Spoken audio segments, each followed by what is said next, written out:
Aujourd'hui, ce n'est pas une ville ni un seul pays que nous allons visiter à travers le récit de notre invité, mais toute la partie ouest du continent africain. Nous irons d'abord en Côte d'Ivoire et sa capitale Yamoussoukro, son centre économique, la ville côtière d'Abidjan.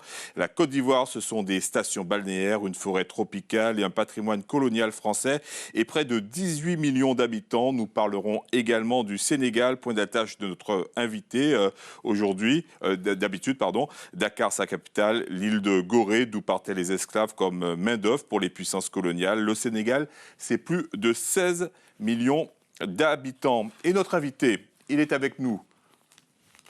Il est avec nous depuis le quartier des Deux Plateaux en Côte d'Ivoire.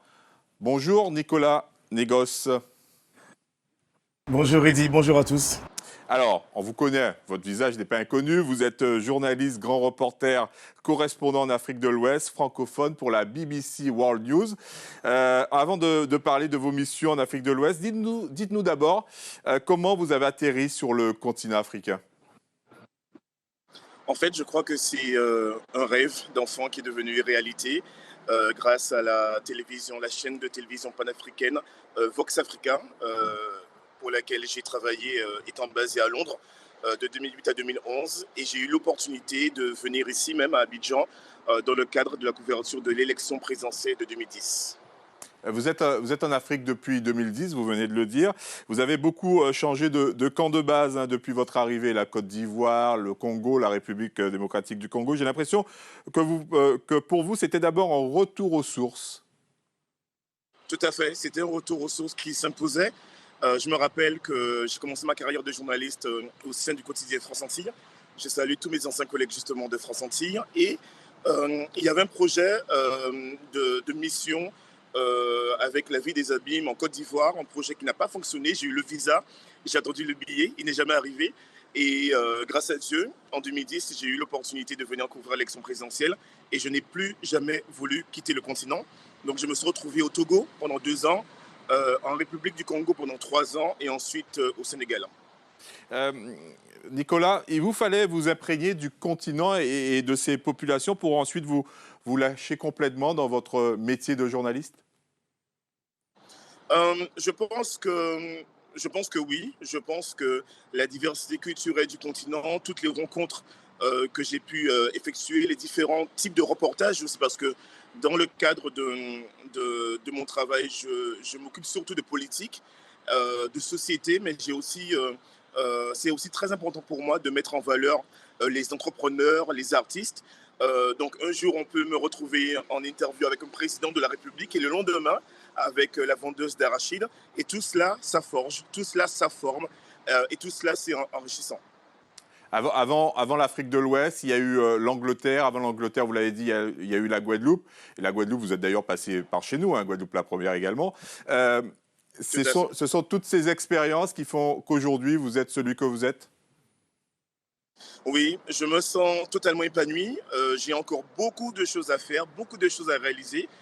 Mais c'est vrai que je pense que la plus belle chose qui me soit arrivée dans ma vie, c'est cette rencontre. C'est ma rencontre avec l'Afrique. 25 pays visités en Afrique, 4 pays où j'ai eu la chance de résider. Et tout cela, ça forge, ça forme. Moi, j'aime beaucoup expliquer à mes amis, à mes compatriotes, que l'Afrique, c'est 54 pays qui ont des cultures différentes, une gastronomie différente, et que quand vous êtes au Maroc, eh bien, vous n'avez pas mangé la même chose qu'en Côte d'Ivoire ou encore au Togo, alors que la Côte d'Ivoire et le Togo sont des pays d'Afrique de l'Ouest. C'est vraiment un pur bonheur. Il y a toujours des challenges, il y a toujours des difficultés, il y a des éléments qu'on n'a pas en Guadeloupe ou en France métropolitaine auxquels il faut s'habituer, mais c'est vraiment enrichissant d'être ici sur le continent. Ce retour aux sources, comme je vous l'ai dit, s'imposait et je suis très heureux d'avoir pu le faire. Vous êtes en ce moment en Côte d'Ivoire. Le pays va accueillir la prochaine Coupe d'Afrique des Nations. Les infrastructures sont prêtes. Le nouveau stade de San Pedro vient d'être livré. Aujourd'hui, c'est à ça que consiste votre mission, faire vivre les préparatifs de cette Coupe d'Afrique des Nations? Tout à fait. Je suis actuellement en repérage ici en Côte d'Ivoire, puisque la BBC va accorder une large couverture médiatique à cet événement d'envergure.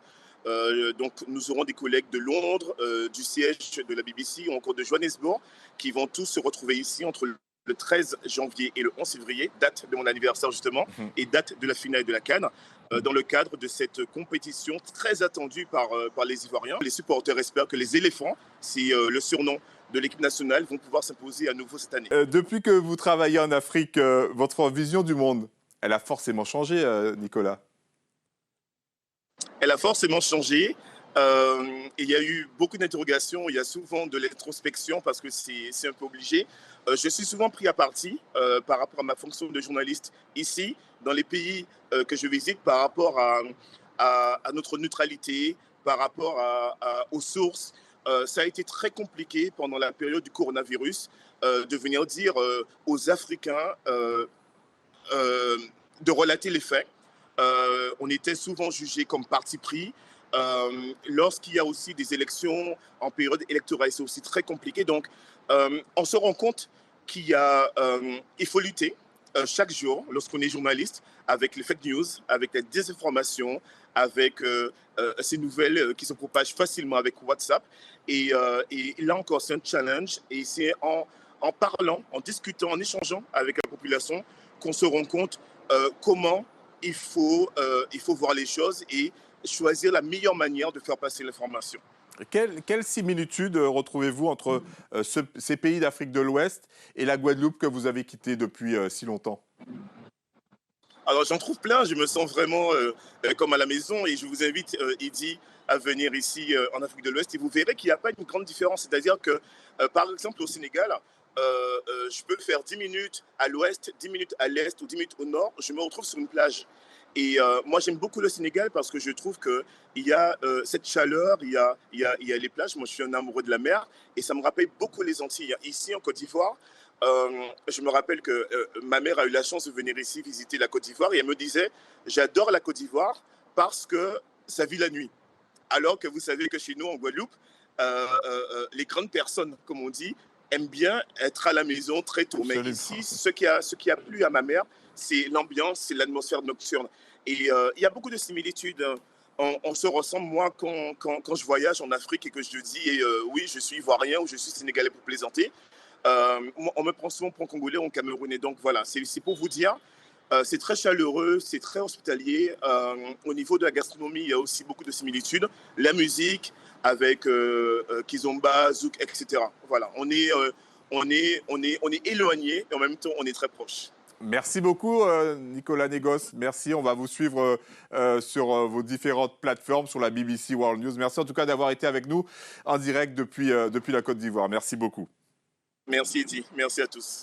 Et si vous connaissez des Guadeloupéens expatriés, quel que soit leur domaine d'activité, que vous souhaitez les mettre en avant, vous pouvez nous contacter par mail à l'adresse 13h en Guadeloupe @francetv.fr.